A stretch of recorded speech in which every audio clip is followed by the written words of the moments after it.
lot of talk today about artificial intelligence and what can we do with artificial intelligence.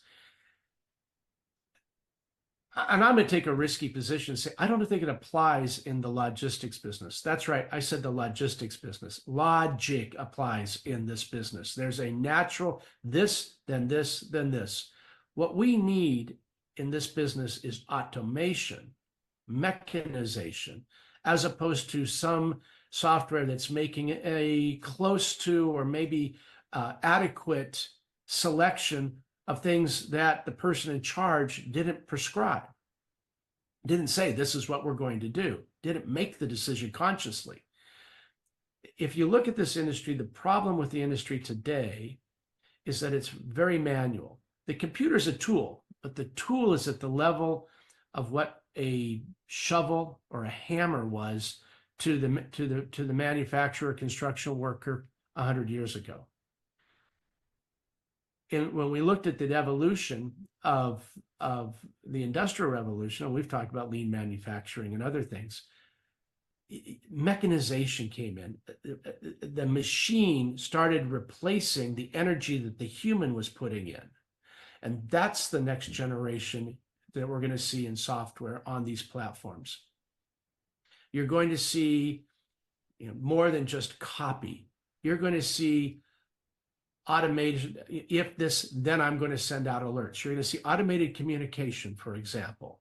That's something we're working on right now, where if something happens, you don't need to worry about it. We're already going to let people know, and you can prescribe what that communication is going to be. We're going to take allocation management and say, if you know you've allocated 40 containers a week on OOCL for your big customer, why do you need to make that booking? Can't the system just say it's 40 containers a week, Hong Kong to LA for that big customer, and let the user know that it's been made successfully, or there's a problem? Users need to take on the problems. Every time we look at an automated assembly line, take, for example, a bottling plant or cars, you still see workers in those videos, but they're taking care of the problems. It's not their energy that's going into the actual production. That's the next level that we're going to see. And that's one of the big promises of digitization.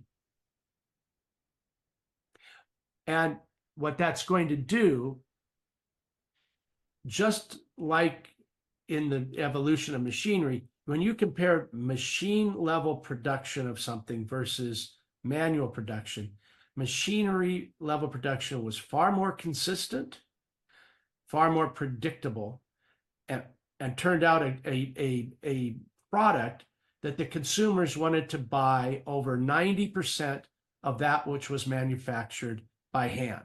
Now, we have artisans and we have art, but the vast majority of us aren't particularly artisanal.